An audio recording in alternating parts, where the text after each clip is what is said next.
Welcome back, everybody. I am here with the Jeff Heilman Project, and I'm so glad to be back. We're going to talk in this episode today about the 5 remaining disciplines that Jeff keeps in his 580 whatever million dollar. Let's speak that. I'm going to say billion dollar compass, but his checklist, and also just help tell some stories and have some fun. I am going to start off by a quote. So, in 2011, our friend, I would love to call him our friend. You have had your picture taken with him one time. Our friend Malcolm Gladwell. My friend, yeah. In 2011. Good guy. Met him for wrote the book Outliers. And in the book Outliers, he says, quote, "We pay too much attention to what successful people are like and too little attention to where they are from. That is their culture, their family, their generation, and the idiosyncratic experiences of their upbringing." My question to you is, do you agree with him? And kind of, do you think that these checklists... If Malcolm Gladwell said it, I agree. Do you think that these checklists that we've been talking about in the last 2 episodes, in this episode, do you think it's a way of like rewriting your upbringing? Because I know in Outliers, what he's saying like let's study all the people on the outside that have like jumped the fence, all the people that have like made it in, and they all have this common denominator of the fact that they, one of the examples I remember him using in Outliers was he was talking about professional hockey players and how professional hockey players happen to be born, I think, in like the month of January or something. And I know for our own son who got into Junior Olympic diving and competitive diving, like that was his birthday present, and he happened to be born in the month of June. And so there's certain things that are like, because you're born into an area, you become an outlier. What you were talking about in the last episode was your track to becoming an outlier is that you were having to rewrite your day, having to organize and present structure where you were, in all accounts, you were raised very free. You were raised kind of without any necessarily. Tell us, and like, I know you don't want to throw anybody under the bus. That's not what we're here for. But can you just tell us a little bit about what it was like growing up with free-thinking parents who didn't provide a lot of structure, and so you had to go find your structure? That's a good question. Really good question. So first of all, do I agree with Malcolm Gladwell? Yes.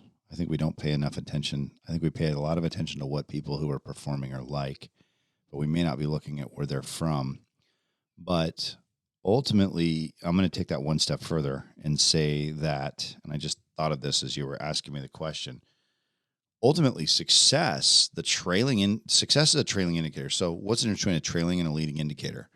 The trailing indicator is sunset. The early indicator is sunrise. If we know what time the sun rises, we're going to know what time the sun sets because of the time of the year and where we are longitudinally on the planet. So if we look at in a business, a sale is it's a leading indicator for revenue, but it's a trailing indicator for the sales process.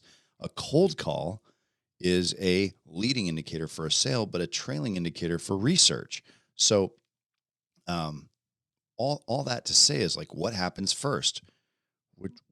What's happening right now, or what's happening early in the process is the lead indicator.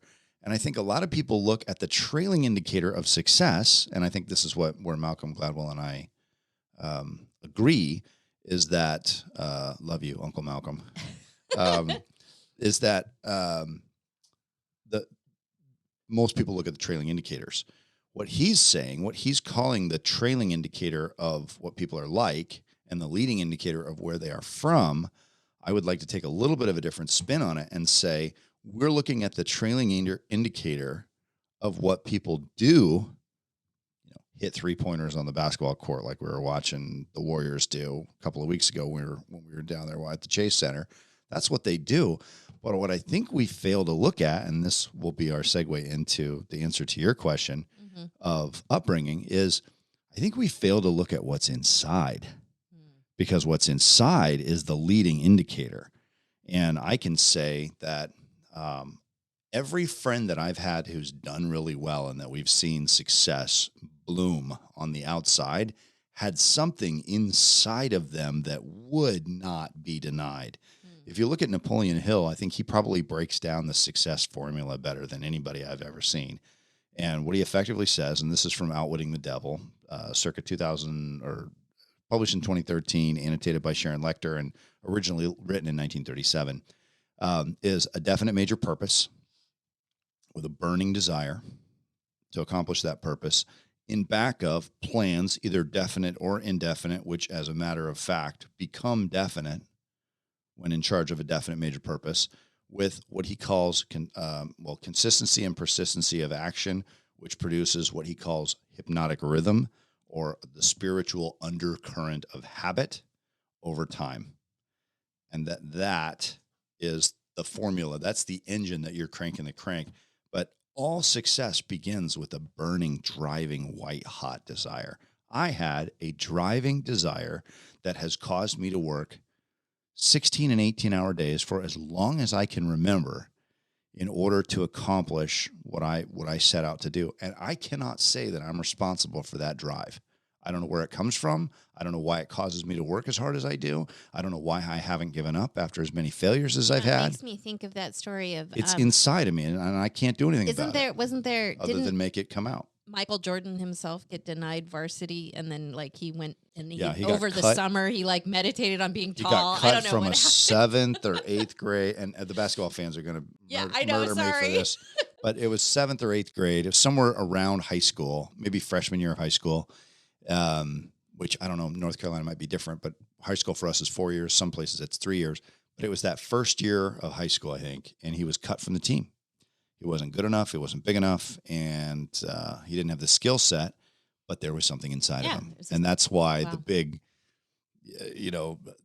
that's why we're talking about what we're talking about is there was something inside of him. And if you watch the Netflix documentary that was just out, not the 30 for 30s, but I'm grasping at straws here to remember the name of it. But anybody could look it up. It's the one that came out during COVID. And you look at the way that he responds to the questions and the just unbelievable, ferocious type AAA human that he is, that comes along once in a generation across any sport. You're only going to see, and sometimes only once in a generation for all sports. Michael Jordan was that way. Yeah. Babe Ruth was that way. Muhammad Ali was that way. Tiger Woods was that way. Kobe Bryant was that way. Serena Williams was that way. And that's it. That I can think of that have that. Was it Jack Nicklaus or was it Arnold Palmer? Jack Nicklaus. That's probably up there. That they wanted a better life. There was a burning desire to provide a better life for their wife. I believe it was.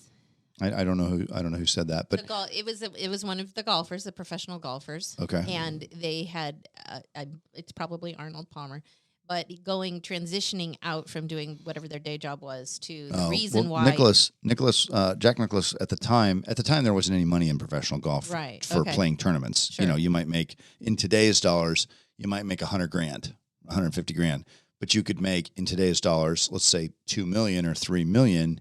From endorsements if you won the tournaments. And so he was selling insurance because he never really thought there was any money in golf. And he started to see that unlike his mentor, Bobby Jones, who never got $1 for playing golf. When television started coming out, Jack Nicklaus is like, wait a minute, I got to be sensitive to the sign of the times. And the sign of the times is that there's no money in golf, hasn't been any money in golf. But that's not going to stay the same way in the next 5 and 10 years because the endorsements are getting serious. Yeah. I'm actually really, really good as an amateur. And I'm going to take a risk and say, I really like playing golf. I'm good at it. I see an opportunity here. I'm going to deviate from the plan that my mentor had said, which was, play amateur golf and have a business career. I'm going to go the other way. And so that, again, speaks to that's something inside of Jack Nicklaus that said, as a competitor, as a business person, as an entrepreneur, if you will, I'm going to go from an area of lower yield, which is selling insurance, which did really well for people in his dad's generation, So his dad was a very successful. I mean, his dad was a member of Scioto Country Club in Columbus, and he had a chain of 2 or 3 drugstores. Yeah. Right. So here we have a retail store owner with 3 mom and pop retail locations, and he belongs to one of the most prestigious country clubs in the world, let alone Columbus, on that type of income. Well, that business has shifted now. Yeah. And that's all gone corporate. And that's what we were talking about in the last episode, is this new gig economy, and right. How do we relate that feeling of something being inside of us to, oh crap, like what do we do now? Like how can we apply, there's something inside of me. I've read Move the Cheese. I know about, skate to where the hockey puck is going. I know Wayne Gretzky. Like what, how do I if people think that going to college right now and getting a W-2 job is the best possible career option for them, I don't even know. The only people I hear about talking about college are 40 and 50 something people about what their experience was like. I don't hear 20-year-olds or 30-year-olds talking about college at all. When I do hear them talking about it, it's usually in a specific discipline, like if you want to be a doctor, lawyer, be an attorney, psychiatrist, whatever. Just there's certain things that you still need. Yeah. I don't want anybody operating on me that doesn't have a degree. Yeah, I'd prefer. But when you have the rest of us, what used to suffice as having a general education, and you better go get your degree, even if it's a general education, because the degree and the paper is everything. Yeah. Now we're in this whole new economy where the degree and the paper is just a generalized education. Right. Just means you're average. If there's one book, you were asking me a couple of podcasts ago, and somebody actually commented and said, "Hey, I'm waiting for the book recommendation. Like, I'll read it. Tell me what it is." I'll save my book recommendations for specific causes on things, but if I'm going to say everybody should read an XYZ book, I don't think that's true, because not everybody is interested in all topics. And if I'm doing a specific book recommendation, it's going to be for a specific person or specific reason. But if you want to look at what this podcast is really about, is about giving a voice to the wild ducks of this world, the people who they look at compliance and complying and doing the same. They look at it and they're like, no, I'm not. Why would I comply? I have too much inside me to just look at what the rules are and try to follow the rules. And it doesn't mean you need to be a rules breaker, but the last thing in the world I wanted to do was work my way up the corporate ladder. When I was a kid, I had a tennis racket stringer and a business. I had a t-shirt business. I had a lawn care business. I built cedar fences. Yeah. I remember, if anybody's in the Silicon Valley between the ages of 45 and 50, you might remember when a new freeway opens up in California, we throw a party, and we had State Route 85. I don't think it was an interstate, but I think we had a State Route 85, which connected Stevens Creek Boulevard I use up 85 by De Anza. Every day now, but we use it every day. I guess it wasn't a thing a while ago. It was not a thing. And there was the 87 that went from somewhere South San Jose up to 101 by way of the airport. But the 85 wasn't done yet. And the 85 now connects 101 with 280 by way of Saratoga, Los Gatos area. And they opened it up, and I rode my bike onto, like, hey, we're going to go, this freeway is going to be open in a couple of days, and I'm going to get a chance to ride my bike down there. And there's a big crowd of people, 3,000 or 4,000 people down there. I don't think I'm exaggerating. I think it was like 3,000 people down there. And they had some trucks that were allowed to bring pizzas and some trucks that did chicken wings and stuff. And I'm sitting there and I'm like, there's a 45-minute wait for pizzas, and I've got $40 in my pocket. And I remember this, and I'm thinking, the pizzas are $20 a piece. I'm like, why isn't anybody doing this? I'm thinking, why isn't anybody doing this? So I waited 45 minutes, and it was 45 minutes because they ran out of pizzas. So I had to go back to the restaurant, pick up more pizzas with a truck. It didn't take that long to sell the pizzas. It took them that long to make them and distribute them and get them there. I'm like, well, what am I learning in junior college right now? All the money is in marketing and distribution. There's no money in manufacturing anymore, right? Now, that's not true, but a lot of the money is physically distributing stuff, advertising and marketing it. So I get to the front of the line, and I'm like, oh, I don't know, I got $40, and it's all I think is maybe all I had in my bank account there at the time. There was something inside of But there was something inside of me that was A, hungry for pizza, and B, just thought, like, why don't I just buy all the pizzas I can afford? So I bought 2 pizzas, and then I went to the back of the line and started selling pizzas and I did the math on it, right? All right, there's 8 slices, maybe it was 16. I think it was 8 slices. And if I sold the slices for $2 a piece, and I went to the back of the line, I said, no waiting. Pizza ready right now. No waiting in line. Come on down, $2 a slice. And I'm doing the ballpark voice, peanuts, only $2, right? And I kept saying that. And I sold both the pizzas minus what I ate. I think I kept 2 slices for myself. And so what would that be? That would be 16 minus 2 is 14 times 2. I sold $28 worth of $2 a slice pizzas. And so I made $8. Okay. And I got to eat 2 slices, which was enough to keep me full. And I put $8 in my pocket. So I made effectively, a rate of return in seconds and that, I bet those people would have paid $5. They probably would have paid $5 so to not pay in line, right? But I just thought, okay, if I do the quick math, how do I keep from losing money? I'm doing Warren Buffett before I read the book, right? How do I keep from losing money out of this deal? And so I made $8 and I had 2 slices of pizza in 5 minutes by just taking the money that I had. Now, and I'm sitting there going, why isn't everybody doing this? Yeah. This is so easy to do, and I'm not even great at math. I think people get fear. I think they get afraid of getting caught. They get afraid of being in trouble. You're not even thinking about that. I think they don't even think about it. Yeah. I think I'm hungry. I want pizza. I have money. Here's my money. I'm willing to stand in line. We're just waiting for a freeway to open. I can't explain why I think like I think. I don't know where it comes from. I didn't read about it in books. I've read about other people who think like me in books. Yeah. But I always read about people who think like me, and they're all billionaires, and I'll go, yep, that's how I think too. Yeah. Right? And then I go and try to apply that in the corporate world, and you got to be just real calm about it because compliance, right? What they really want is order. They want order and compliance. So I got to really be, gentle in the way that I approach doing different things because, it's not normal. So this podcast is for the people that are not necessarily normal. And if you're normal and you're listening to this podcast and you are offended by things that come up on this, I just want you to know, I get it. A lot of people are, and sorry, not sorry. Like all I can do is tell you like I see it, and I see it weird. Well, I see it differently. So let me tell you one thing too. Okay, yeah, go ahead. And have that next question ready. We'll put a pin in it. But there was give you an idea about corporate America and how corporate America thinks and how great corporations really use entrepreneurs inside of the organization to drive growth. I worked for IBM a number of years ago, and in the manager's handbook, there's five things, right? I don't know what they were, what the top 4 were: be a good person, be a good listener, whatever. But you get to number 5, and this is the manager's handbook that they send out to 200,000 managers. And number 5 said, don't shoot the wild ducks. That's the quote.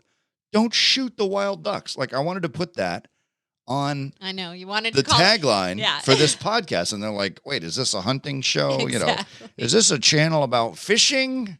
Yeah. But what they're trying to say is that, look, there's people in the organization who think on a different bias. They look at things a little weird, maybe they're weird, or maybe they come across in a way that might be asinine to some people, to a lot of people.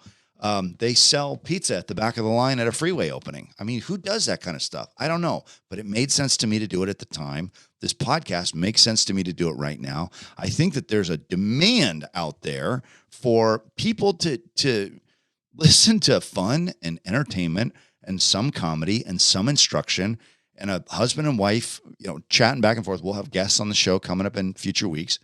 But I think there's a demand out there for authenticity, a stream of empathy and truth and belief in an approach to being successful and trying to carve out an existence with a family in cities, with a new economy, with the pressures of a full-time W-2 job, with insurance costs and inflation and interest rates skyrocketing.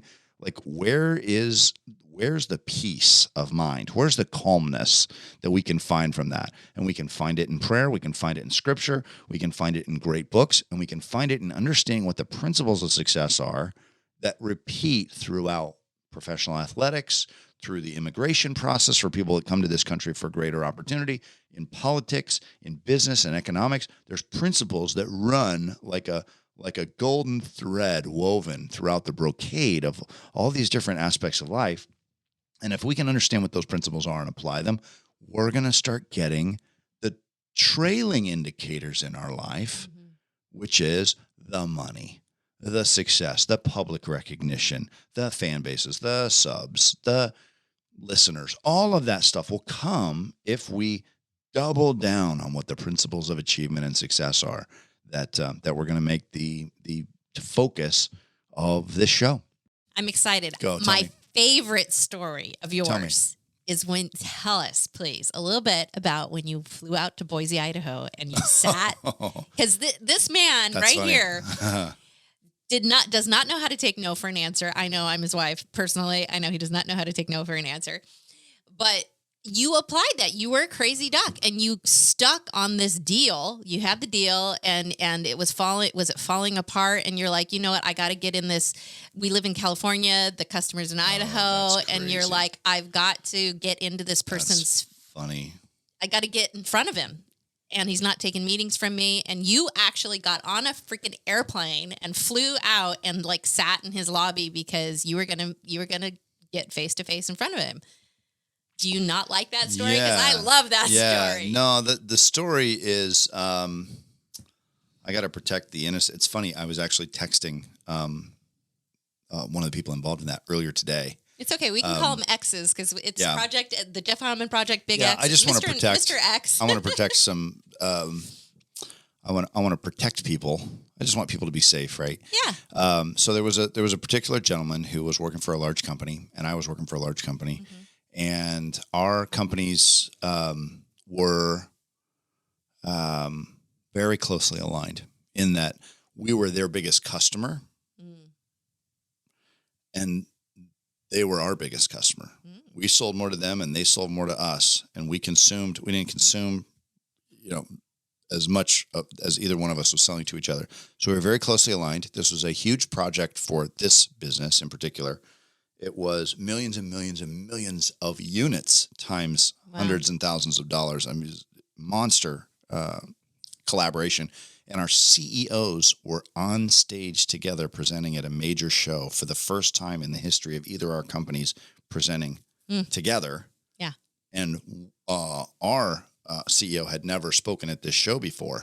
And now they're on stage talking about this project and how they were going to collaborate and get it done. Wow. And I can't get my deal done. And I'm trying to figure out what in the world is going on. We had it at the top of the organization, literally, chief executive. And we had the person reporting to him, literally done. And then we had all the way through the organization, the engineers, the project managers, everybody was on board except for this one person. Yeah. And I'm like, and there's something inside of you which says, what is going on? So I flew up to this city and met with this person. I actually did it twice. I flew up twice. The deal was falling apart. And so I'm like, there's gotta be a reason for it. Let's figure out what the reason is. Right. So I fly up to this town and, I sit in this gentleman's office for a couple of days and nothing, right? I think I flew up there on a Thursday, won't see me. And come to find out, his admin came out, after 2 days of me sitting there and said, he's out of town. Oh, he's not in the office. I'm like, okay, well, but in that period of time, I was able to reconstruct. And I'm a big believer in repetition of, Hill calls it autosuggestion. Keep going, keep working at something. If you got a problem, keep looking at the problem, keep looking at it, keep hitting it. And eventually something will click in your subconscious mind. Hill calls it your other self. David Goggins calls it Goggins. Yeah. Inner savage. Beyonce calls it calls this alter ego Sasha Fierce. Yeah. Right. So there is some element to that, and something clicked in my head, and I was like, okay, I've got it. Now I see. and this is an inescapable. It's almost like a padlock. It's like an inescapable set of handcuffs. Like this handcuffs this deal to what's right. And so he texted me, "Hey, sorry, I'm out of town," and he gave us another shot. Right, so we went back to the drawing board. Worked well. Another 8 months later, the deal falls. We're still working on it, and the deal falls apart again. So I get back on a plane, fly up to there, and I go and I meet with this person, and he basically says, "Yeah, I'll see you, but what's with the stalking?" And I'm like, "Well, like our CEOs are together at this big show talking about this project. Yeah. Everybody above you is aligned. Everybody below you is aligned. Yeah, and we're losing this opportunity to a no-named company that had to go public in order to make payroll. And yet you're stalking me. Why are you stalking me? Like, I'm trying to help you here. Yeah. And I'm trying to help myself, and I don't understand why this is." So anyway, we end up losing the deal, and I find out it was because of a personal situation that he had where we'll leave the details of that alone, but it was a personal situation that he was compromised in his judgment. Yeah. And the company ended up basically risking insolvency. And leaving exposure, and he ended up leaving the deal. So, but this is why I love this story, is because you didn't end up winning the deal. I didn't win. It was the biggest loss of my career. But there was this tenacity. There was this something inside of you. You don't win. You don't win all the time. And we don't encourage everybody to, if you can't get through to your customer, go show up at their door. We're not advocating for anything to do that, go so far. But we are advocating to think outside the box. We're advocating to listen to that something inside of you. And you did it, and you followed through, and it ended up being that it ended up working out. And you and this fellow that you worked with, I mean, you still talk now, and that it's all good. It's all copacetic. However, I don't talk to this guy anymore. Oh, you don't talk to that guy anymore? Well, I think that you make friends with everyone, so that's good. Well, I'm friendly to everybody, but they don't. Some people shoot the wild ducks. What can I say? Some people do shoot the wild ducks. Right? That's true. So don't lose your wild duckness. I guess that's the part. What I know, we promised everybody that's listening the remaining 5 values that we're going to go through. What I would like to talk to you about now, and it goes totally in line with what we've been talking about the wild ducks, about the going outside the box, about the being willing to stick your neck out there, and sometimes, try to throw your heart over the bar and miss the bar completely, and not even at your own fault. Sometimes, if this guy had a personal, he had an issue and he was compromised in his judgment and he made a bad call, you threw your heart over the bar. You did your part. And it doesn't guarantee that it's going to win. Yeah, and that's what I talk about, leading indicator. Like, how do I feel about that opportunity? I feel great, because if somebody has to, if somebody's going to beat me in a deal, it's because they have to add more value than I'm adding. That's and if they add more value than me, for whatever reason or whatever metric that is, then they deserve to win the business. Did you show up? Did you go to Did I do everything I could think of? Now, if I look back at it, there's a lot of things that I could have done that I didn't do, but I didn't know that I could do those at the time. And we have to make the decisions in real time with the information that we have available.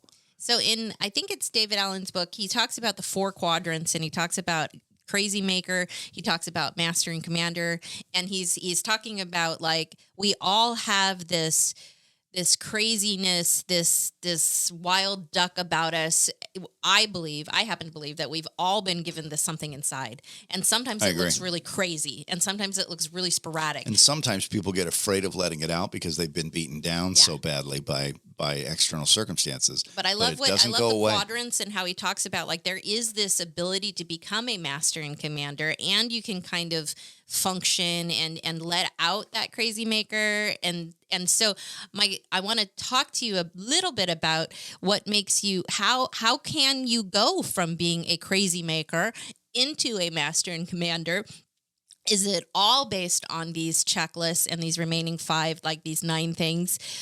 Is it even something that we can aspire to become? Can we become a master and commander? And first off, what's a crazy maker? What's a master and commander? So for those of us who are just listening, or for the people that are watching, if you draw a X and Y axis, like a plus, on your paper, Foursquare, like a Foursquare court. And then, so lower left is victim. Upper left is crazy maker. Upper right is master and commander. And then lower right is micromanager, right? And then your X and your Y axis, you're going to have like basically creative is on the left side and control is across the bottom. So if we're talking victim, we know what that is, right? They have no control and no creativity. Right. That's people who are beaten down. They aren't disciplined. They don't know what they're doing, and they have no way to work their way out. They don't. When somebody says no, they say okay. Yeah. Or they don't even ask anymore. And they just don't ask. They just stop asking, right? They're like the fleas trained at the flea circus where they hit their head on the jar so many times that they just don't jump over 2 inches anymore. And we've all got areas of that, right? So for the crazy makers are the ones who are creative, but not necessarily controlled. And IBM is an example. I'm not trying to beat up on IBM. IBM was a great experience to work at. But they run really hard on control because they have a huge business to run, 380,000 employees and tens of thousands of customers. So you have to have controls in place or you can't scale to that size. That said, the culture and the management of any large organization tends to lean more toward the micromanagers. They promote micromanagers because of those controls. And the people who get caught in the middle are the wild ducks who are super creative, super productive. I mean, I've had friends that have been at 300, 400, 500% of plan. And then the next year they get cut from the team and they're incredibly productive. Everybody on the team does more because they see this outlier show up on the team, but because they don't follow all the rules and fill out their TPS reports and file their expenses on time, we want this guy out of there because he's unpredictable, you know, and certainly there's something to be said for that. And then people skills and relationships and politics all play a role too. And it's not like everybody should be crazy makers, but man, when you find one, if you can channel it in the right aspect, you can 2X and 5X the team's performance by one team lead who sees things, you know, maybe a little bit differently. That said, on the other side, that's the bias on the micromanager side can do that. On the other side, if you have all crazy makers, you can't scale because nobody fills out their that's when a lot CRM. Of startups go out of business is because they really want a lot of innovators. Most startups have but crazy makers at the helm in the beginning because the people who want control, startup is chaos. It's the wild west in a cubicle where you're putting together your chairs out of IKEA boxes. Yeah. So, but the master and commander is not a static line that says you always have control and you always have creativity. It's a toggling back and forth between the two, but the tolerances of that toggle are really tight to where you've got enough controls that you never really lose the aspect of where the business is at. But you also have some creative time for ideation, iterations of things, and that you're formulating plans in the off hours. And those two go back and forth to where you've got cadences, disciplines. I'll give you one example, a startup that we did on a Series A that had a nearly $100 million exit in less than a year. From a controls perspective, we had cadence calls every single day. We had full pipeline review of 250 plus deals every single afternoon at 4:00. Wow. Every single afternoon. And then, of course, that was just on the sales side. The CEO was doing those same engineering commits on every aspect of the feature backlog to build out the product every night at 11:00 when the folks got to work at their office in India. And they did that. I mean, from a controls perspective, it was ridiculous. But the guys that were being controlled, most of us were crazy makers. Yeah. And highly productive, already very successful. All of them were already very successful except for me. And they pulled us to a level of productivity where as an inside sales rep, I was making, you know, over $500,000 a year in my first year selling software as an inside rep. I mean, that's impossible by every stretch of the imagination. But it happened because we were allowed certain allowances. We had certain parameters in place to control the productivity. One of those controls that I had to fill out a spreadsheet every single day of every single call, every single dial, every single text, every single email, every single meeting that I got booked. And we had daily reviews of those meetings and daily reviews on the outside teams of the progress on every single aspect of every single deal. What the next step, what do we got to do? Times 250 deals every single day at 4:00 across 7 reps with 250 deals You figure it's 40 deals a rep, and every single rep has to account for every single deal with every single next action on every single aspect of every single project for every single deal at 4:00 every single day. That's control. Mm-hmm. But on the creative side, we built a business from 0 to $100 million exit in a year. So when you get it right, when you get the balance right, that's that master and commander. And by the way, the guys that ran that company to this day are some of the finest, most successful entrepreneurs, working obviously with Elon Musk back in the early days. He had the controls in place for himself, but he also had massive productivity and creativity, and he would code, 17, 18 hours a day. We talk about sports a lot, and we talk about athletes a lot because you played professional sports for 10 years. And I love how you always put into the scope of this application as being narrowing your misses. Like you recognize when you line up your driver to go, 350 yards, that if you have a tolerance on the very best day, hey, that you have a tolerance of, you're always saying, okay, I'm going to draw a mental picture between that tree and that bush. You're not going for the whole. You're controlling your crazy, which is a 300-yard drive. Yeah. And you're going to say, in this 300-yard drive, I'm going to attempt, my goal is to get it between this tree and this bush. How many yards would you say that you're trying to get to the target? Yard. Like a 60-yard target. Yeah. You're not going for the hole and a hole in one. You're going for a 60-yard target. And so to me, that speaks to, I've got this crazy reach that I'm doing this crazy reach, but I'm going to bring it in to have this target that would appear more approachable than That's right. perfect. That's right. Yeah, because a driver is not a club of perfection, right? Your putter is a club of perfection, or a short chip from just off the green, you could go for perfection. But and so part of what you're doing here with the daily checklist is that you're saying that I'm going to have a target. I'm going to control my target. I'm going to apply a little bit of master and commander with my crazy maker, and I'm going to bring that in. And so the remaining 5, if let's just quickly address the 4 that we talked about in the last podcast. It was faith. It was spiritual renewal and faith, health, physical renewal, order, which is really mental renewal, which is the structure of the compass and I talk about, and then work and finances. Work being work that I'm doing to create short-term wealth, and then work that our finances and assets are producing in order to produce long-term wealth, and then deal with legal and tax ramifications. Those are the top 5. So faith, health, order, work, and work for short-term. And then now we're finances. So what's the next one? All right, number 6 is family. Okay. And to me, that's the time I get to spend with my family after I've taken care of my responsibilities of the first 5. Mm-hmm. So when I say my family is number 6 on my list of priorities, it doesn't mean that my care for the family or my love or adoration for my children is number 6 on the list. It just means I've got other you work first and play later. And you said in the last episode, you said that if there's an emergency or situation, of course that they get moved up. And I work from home. I work from home when I'm not traveling, so I'm always here, and the kids come in all the time into the office and hang out. And we have dinner together and all those things. Excuse me, but family's number 6, and then number 7 is social.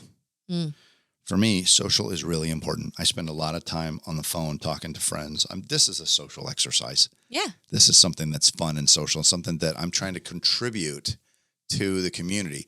On one of these episodes, we've got to go through the 6 human needs and what I call the Copernicus project. So we'll add that to the list. But effectively, if you can contribute.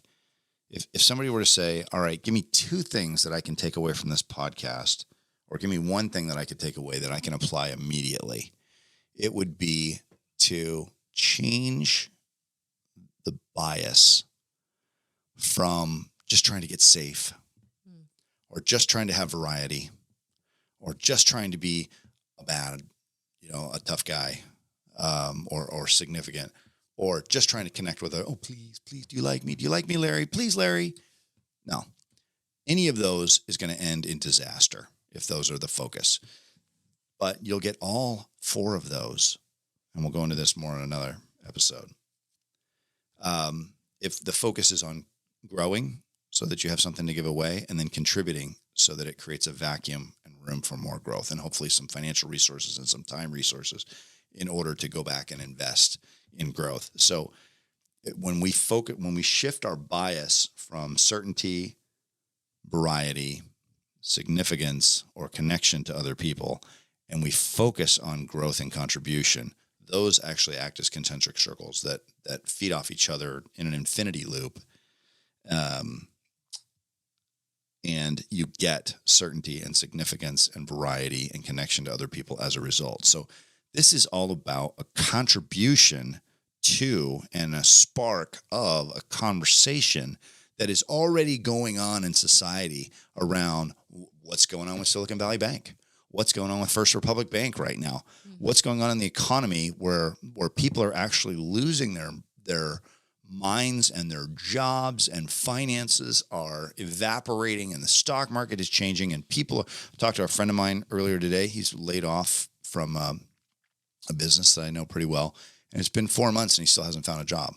Now he's young. He'll be able to recover from it. And I've offered to have sideline conversation with him and connect and just kind of see what he's doing, what he's experiencing. I have had lots of experience in having to find jobs under pressure. And so I know exactly what to do. And it's given me a lot of peace because I've just done it over and over and over and over and over, and had to do it, right? Because I have huge responsibilities here at the house. But if you don't know what to do, like, what do? You lose your job. Now what? The first thing is file for unemployment. Number one, right? Yeah. It's not going to stop the bleeding. It's not going to put a tourniquet on, but at least it'll give you some cash flow instead of zero. And you've paid into it, right? Second thing you do if you lose your job, make a list of all the people you know as fast as you can. And third thing that you need to do is draft an email and send an email to everybody that you know saying, I'll give you 1% or 2% of my on-target earnings for a year in cash if you can connect me with a hiring manager that extends me a job offer that I accept and start working at. Yep. I mean, I did that in 2015, and I got 45 letters of recommendations to hiring managers in 24 hours. So this isn't particularly an episode about what to do if you lose your job, but I mean, that's a relevant topic of conversation right now because a lot of people are losing their jobs and are uncertain about the economy. What I can tell you is that thing that's inside of each and every one of us, when we're at peace, when we do the work to grow in faith and health and self-care and order and structure, and are willing to put our shoulder into the work of a definite plan in back of a definite major purpose to accomplish definite aims with controlled attention and focus, with persistency and consistency over time developed into work habits, they will force the outcome to come from the world. There's a great phrase. I just texted it to a buddy of mine earlier today. To him who does not know for what purpose the world exists, does not know who he is nor where he is.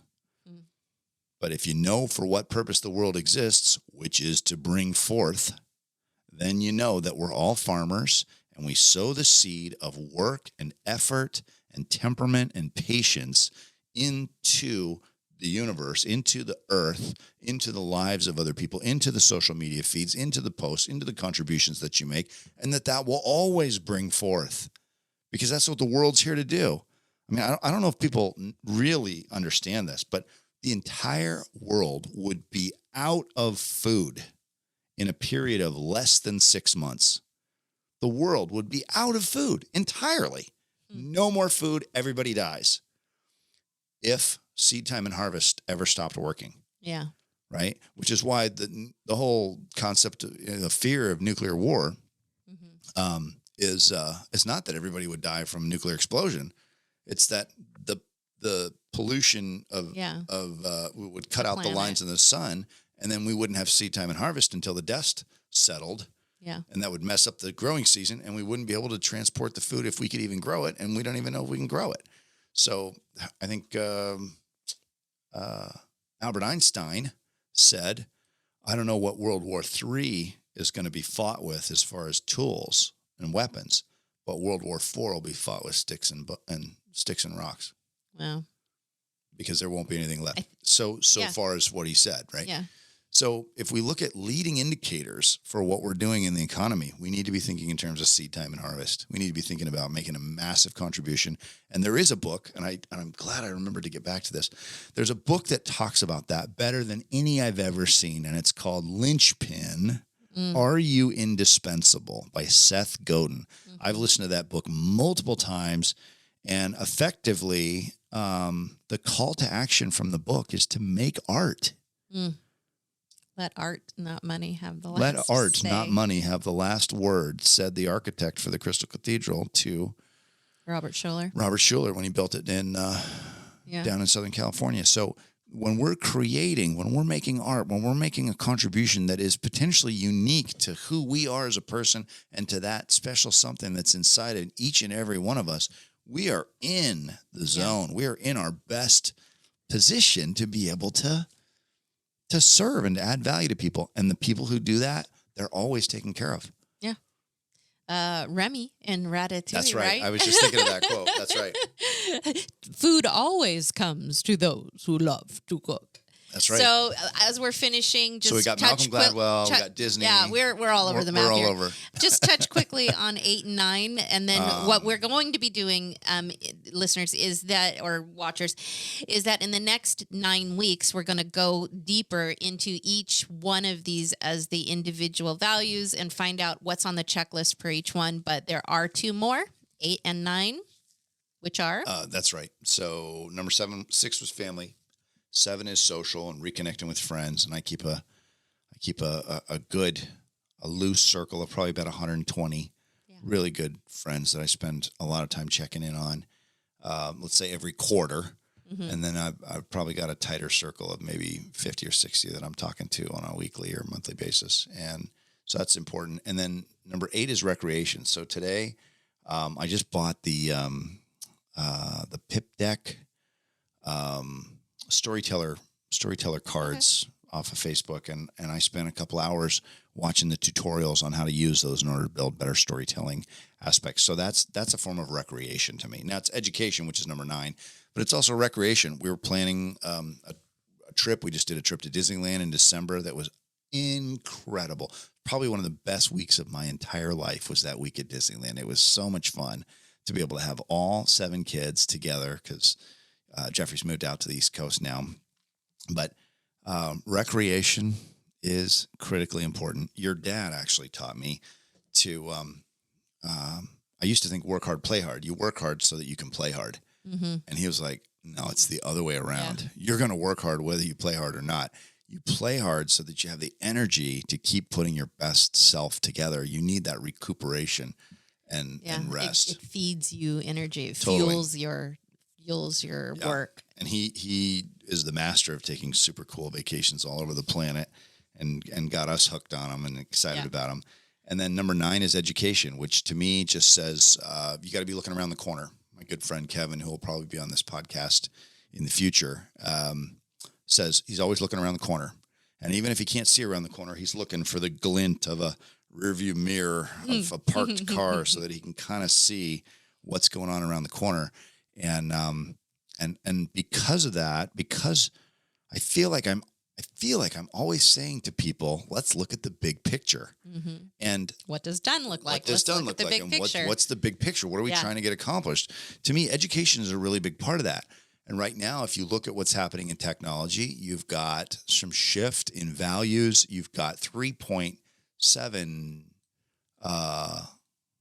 I don't know if the numbers are right. I don't want to say numbers. I don't know that they're right. We have a lot of dry powder in the private equity and venture capital markets right now. Dry powder just meaning cash that needs to go somewhere or it's going to get returned to its founders in the form of checks, written for cash versus checks being invested. And so there's a lot of dry powder. We've got the banks that are a little bit overextended and starting to ask some questions on that and feel the pressure. Then we have some of the guys in the private equity and venture capital markets are telling their founders to pull the cash out, which doesn't really help the situation. But everybody's acting in their own self-interest, which gets a little scary. But for the most part, the economy is still booming. It's just kicking out cash. People are spending money. Inflation is starting to be softened a little bit. And, the Fed is doing what they think is right as far as adjusting inflation rates. just in the prime. So we are in, and we're also post-COVID. So people are, I think, excited to travel. We're starting to see plane ticket prices start to come down because they're not, I'm not seeing $700 or $800 or $900 to fly across the country. It's $300 or $400, which is still more than it used to be, but it's definitely less. So the economies of scale are starting to work again. And it's important that, that we have a guiding, something that we can look at that doesn't change every day, which is why I say, hey, if we're gonna set goals, that's good, but let's set goals based on roles and responsibilities, and those roles and responsibilities should be based on our values, because those values, that's the big landscape. That doesn't change. My values, those 9, they haven't changed in 25 years.